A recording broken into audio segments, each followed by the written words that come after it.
V rámci cezhraničnej spolupráce vznikla cyklostezka svätého Metodeje. Na slovenskej strane v obci Opatovce vznikla cyklotrasa do Trenčína s celkovou dĺžkou viac ako 4 km.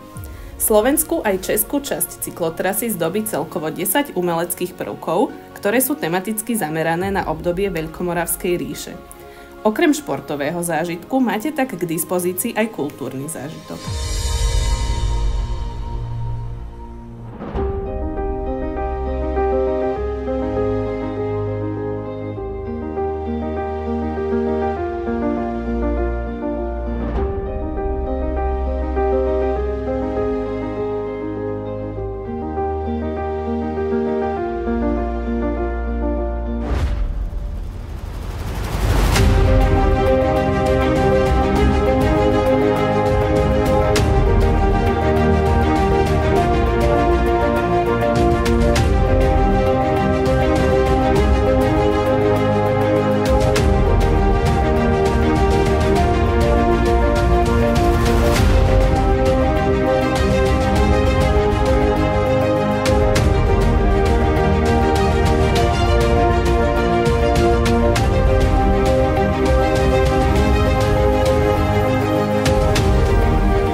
Trenčiansky hrad sa píši nad Trenčínom už od 11.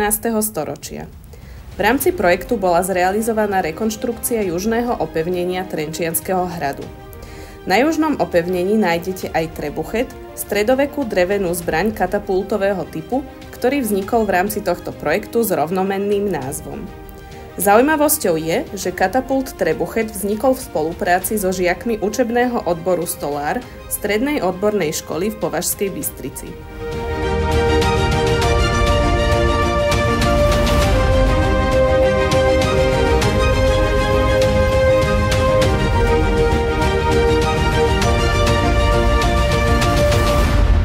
Okrem južného opevnenia Trenčianskeho hradu bol v rámci projektu zveľadený čerešňový sad, v ktorom vznikol nový chodník a pribudol nový rekreačný mobiliár.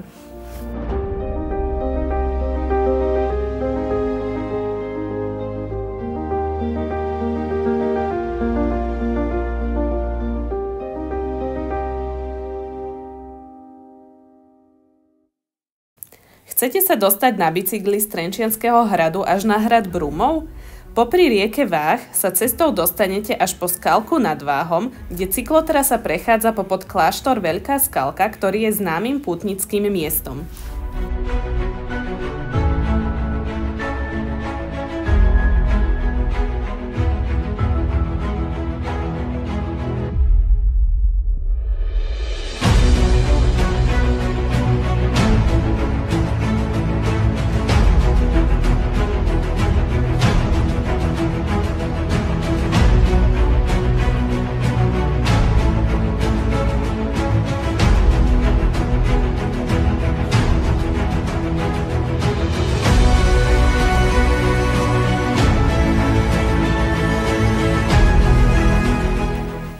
Králikov mlyn v Nemšovej je jedným z mála zachovaných mlynov v Trenčianskom kraji. Má viac ako 200 rokov, no napriek tomu sa zachovali pôvodné mlynárske stroje a zariadenie. V zrekonštruovanom mlyne sa oboznámite s minulosťou tohto miesta.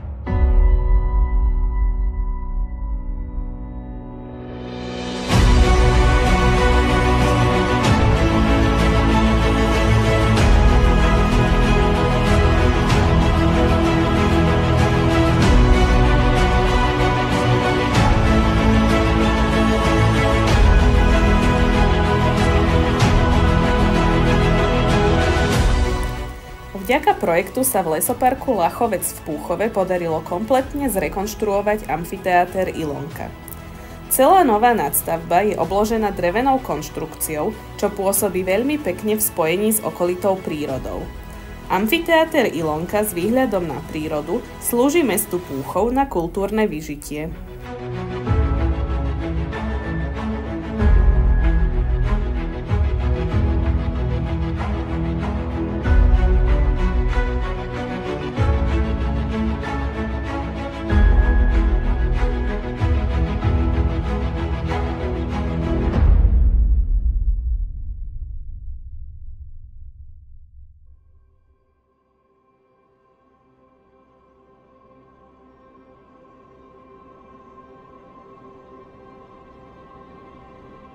Aby do lesoparku Lachovec zavítali aj mladší návštevníci, v rámci projektu vznikla aj lesná učebňa, kde si môžu deti nielen posedieť, ale sa aj niečo dozvedieť.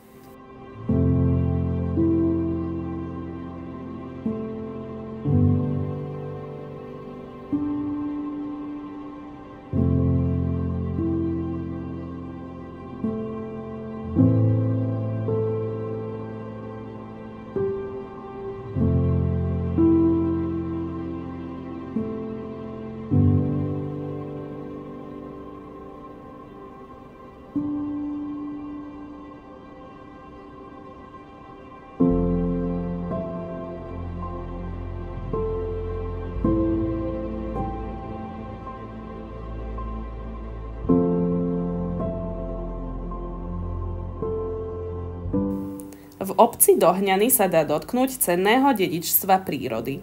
Vďaka projektu vyrástol amfiteáter so zázemím pre účinkujúcich a pocitové chodníky, ktoré vás spoja s prírodou.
Pokračujeme v Zlínskom kraji.